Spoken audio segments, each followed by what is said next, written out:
நீங்கள் டெட் எக்ஸாமுக்கு ப்ரிப்பேர் பண்ணிட்டு இருக்கீங்களா? ஈஸியாக கிடைக்கிற மார்க்கை மிஸ் பண்ணிடாதீங்க. இந்த வீடியோவை ஸ்கிப் பண்ணாமல் ஃபுல்லாக பாருங்கள். Super topics. பொருள் தருக, பெருந்தலைவர் காமராசர், கலிங்கத்து பரணி, யாப்பு செய்யுள் உறுப்புகள், திருவிளையாடல் புராணம், சொல். இதுக்குள்ளே கொஞ்சம் இலக்கணமும் இருக்குது. இது எல்லாமே நம்ம இந்த ஒரே வீடியோவில் பார்க்கலாம். உங்களுக்கு ரொம்பவே எக்ஸாமில் நல்ல மார்க் கிடைக்கிறதுக்கு வாய்ப்பாக இருக்கும். பொருள் தருக பாருங்கள். மதுரம் அப்படின்னு சொன்னால் இனிமை, நரவம் அப்படின்னா தேன், கழுவு துகளர் அப்படின்னா குற்றமற்றவர் என்று பொருள், சலதி கடல், மதலை குழந்தை. இது பொருள் தருக பார்த்துருக்கோமா? அடுத்தது பாஞ்சாலி சபதத்தில் எத்தனை பக்கங்கள் உள்ளது பார்த்தீங்கன்னா 5 சருக்கங்கள் இருக்குது. அவை எதெல்லாம் அப்படின்னு பார்த்தீங்கன்னா சூழ்ச்சி சருக்கம், சூதாட்ட சருக்கம், அடிமை சருக்கம், துகிலுரிதல் சருக்கம், சபத சருக்கம் அப்படின்னு சொல்லிட்டு 5 சருக்கங்கள் இருக்குது. எதில்? பாஞ்சாலி சபதத்தில். அடுத்தது பாருங்க, சப்போஸ் உங்களுக்கு இந்த கொஸ்டின்ஸ் தெரிஞ்சிருக்குதா, இந்த வீடியோவில் நான் அப்லோட் பண்ணுற கொஸ்டின் நீங்கள் படித்த கொஸ்டின்ஸாக இருக்குதா அப்படின்னு சொல்லி கூட நீங்கள் செக் பண்ணி கூட பார்த்துக்கலாம். எக்ஸாமுக்கு, டெட் எக்ஸாமுக்கு உங்களுக்கு எவ்வளோ மார்க் கிடைக்கும் அப்படின்னு சொல்லிட்டு. அதனால் வீடியோ ஃபுல்லாக பாருங்கள். பாஞ்சாலி சபதம் என்பது ஒரு டேஸ். இது குறுங்காப்பியம் ஆகும். அடுத்தது பாஞ்சாலி சபதத்தில் மொத்தம் உள்ள பாடல்களின் எண்ணிக்கை டேஸ். ஆன்சர் 412 பாடல்கள். தமிழுக்கு தொண்டு செய்வோம், சாவதில்லை என்று சொன்னவர் யாரு? ஆன்சர் பாரதிதாசன். அடுத்த கொஸ்டின், 20ஆம் நூற்றாண்டினை எந்த காலம் என்று அழைக்கலாம்? ஆன்சர் உரைநடை காலம் என்று அழைக்கலாம். அடுத்த கொஸ்டின், உவமை கவிஞர் என்று அழைக்கப்படுபவர் யார்? ஆன்சர் கவிஞர் சுரதா. வரலாற்று செய்திகளும் இலக்கண விளக்கங்களும் யாருடைய கவிதைகளில் அதிகம் இடம்பெறுகின்றன? ஆன்சர் கவிஞர் சுரதா.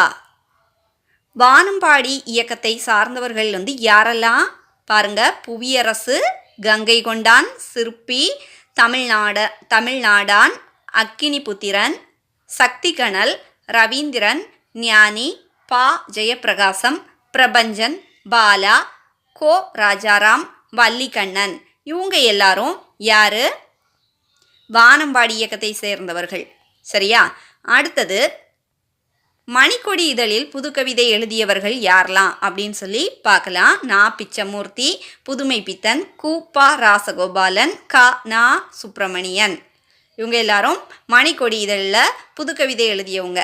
அடுத்தது பாருங்க, எழுத்து இதழில் புதுக்கவிதைகளை படைத்தவங்க யாரெல்லாம்?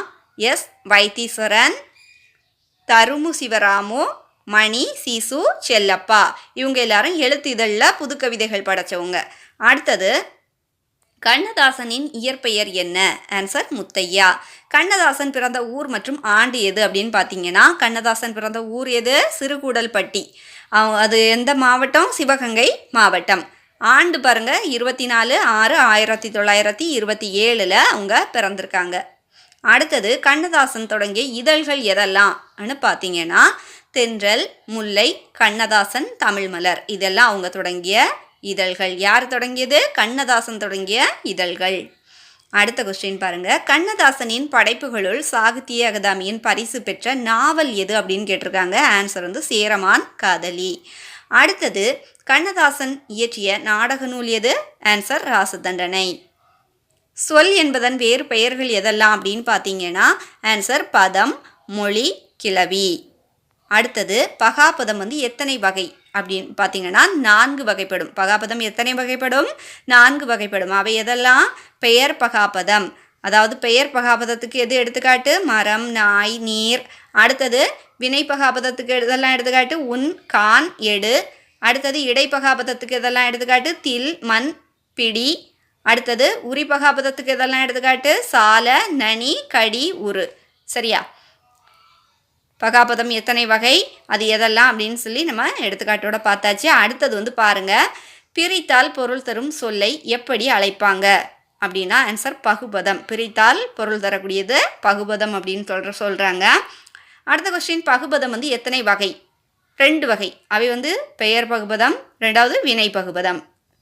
அடுத்தது இடைச்சொல்லும் உரிச்சொல்லும் எவ்விதம் இருக்கும் அப்படின்னு பார்த்தீங்கன்னா, பகாபதமாகவே இருக்கும். இடைச்சொல்லும் உரிச்சொல்லும் எப்படி இருக்கும்? பகாபதமாகவே இருக்குமா. அடுத்தது எதிர்காலம் காட்டும் இடைநிலைகள் எது அப்படின்னு பார்த்தீங்கன்னா இப்பு இவ்வு. அடுத்தது பகுபதத்தில் குறைந்த அளவு இருக்க வேண்டிய உறுப்புகள் எதெல்லாம்? ஆன்சர் பகுதியும் விகுதியும் இருக்கணும். அடுத்தது ஏவல் வினையாக அமைவது எது? ஆன்சர் வினை பகுபதம், வினை பகுபதம். அடுத்தது உடல் முழுவதும் கண்களை உடையவர் யார்? தேவேந்திரன். அடுத்த கொஸ்டின், திருவிளையாடல் புராணத்தில் உள்ள பாடல்களின் எண்ணிக்கை எத்தனை? 3364. அடுத்தது திருவிளையாடல் புராணத்திற்கு உரை எழுதியவர் யாரு? நாமு வேங்கடசாமி. அடுத்த கொஸ்டின், மேற்கு ஆசிய நாடுகளில் விற்கப்பட்ட பொருள் எதெல்லாம்? ஏலம், இலவங்கம், இஞ்சி, மிளகு. அடுத்த கொஸ்டின், யாப்பின் உறுப்புகள் எவை அப்படின்னு பார்த்தீங்கன்னா எழுத்து, அசை, சீர், தலை, அடி, தொடை. அசை எத்தனை வகைப்படும்? 2 வகைப்படும். அவை எதெல்லாம்? நேரசை, நிறையசை. அடுத்தது மாச்சீர் என்பது எவை? ஆன்சர் தேமா, புளிமா. அடுத்தது விளச்சீர் அப்படின்னா கருவிளம், கூவிளம். சரியா? அடுத்தது காய்ச்சீர்கள் எவ்விதம் அழைக்கப்படுகிறது? வெண்பா உரிச்சீர் என அழைக்கப்படுகிறது. காய்ச்சீர்கள் எப்படி அழைக்கப்படுது? வெண்பா உரிச்சீர்கள் என அழைக்கப்படுகிறது. அடுத்தது கனிச்சீர்கள் எவ்விதம் அழைக்கப்படுகிறது? வஞ்சி உரிச்சீர் என அழைக்கப்படுகிறது. அடுத்த கொஸ்டின், 4 அசை சீர் எத்தனை வகையாக இருக்குது? 16 வகை அப்படின்னு சொல்லியிருக்காங்க. அடுத்தது பொது சீர் என்று அழைக்கப்படுவது எது? 4 அசைச்சீரை கொண்ட 4 அசைச்சீரை தான் பொது சீர் அப்படின்னு சொல்கிறாங்க.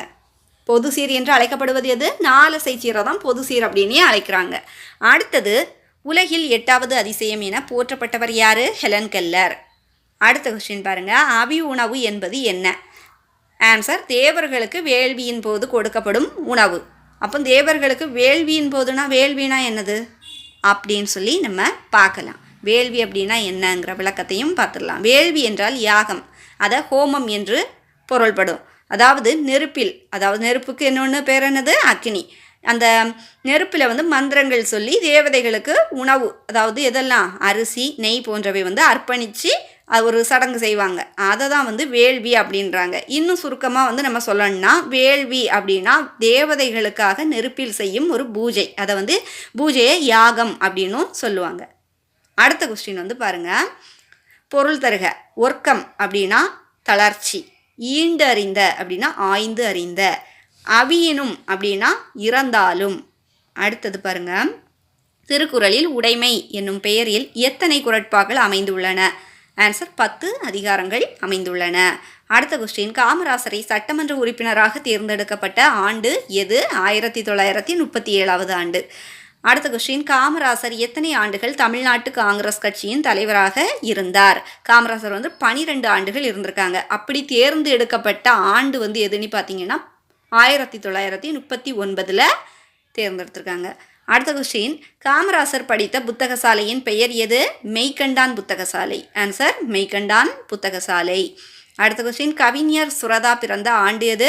23/11/1921வது ஆண்டு. எந்த மாவட்டத்தில் கவிஞர் சுரதா பிறந்திருக்காங்க? திருவாரூர் மாவட்டத்தில். எந்த ஊரில்? பழையனூர் அப்படின்னு சொல்லக்கூடிய ஊரில் பிறந்திருக்காங்க. அடுத்த கொஸ்டின், 1945, 1947, 1949 இந்த ஆண்டில் முதலமைச்சராக இருந்தவங்க யாரெல்லாம் அப்படின்னு பார்க்கலாம்.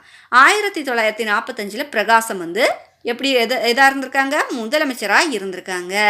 அடுத்தது 1947 யார் இருந்திருக்காங்க முதலமைச்சராக? ஓமந்தூர் ராமசாமி இருந்திருக்காங்க. 1949 முதலமைச்சராக யார் இருந்திருக்காங்க? குமாரசாமி இருந்திருக்காங்க. அடுத்த கொஸ்டின் பார்க்கலாம், காமராசரை முதலமைச்சராக தேர்ந்தெடுக்கப்பட்ட ஆண்டு எது? ஆன்சர் 1954வது ஆண்டு எடுத்திருக்காங்க. அப்படி அடுத்தது, காகித தொழிற்சாலை எந்த ஊரில் தொடங்கப்பட்டது? மேட்டூரில் தொடங்கப்பட்டது. அடுத்தது மறுபடியும் நம்ம பொருள் தருக பார்க்கலாம். மல்லல் அப்படின்னா வளமையை குறிக்குது. வள் அப்படின்னா நெருக்கத்தை குறிக்குது. புறவு அப்படின்னா புறா. புறவுனா என்னது? புறா. ஈர்த்து அப்படின்னா அறுத்து. துளை அப்படின்னா துலாக்கோல் அப்படின்னு சொல்லுவாங்க. துலாக்கோல்னா என்னது? தராசு. அடுத்தது நிறை அப்படின்னா ஒழுக்கம்.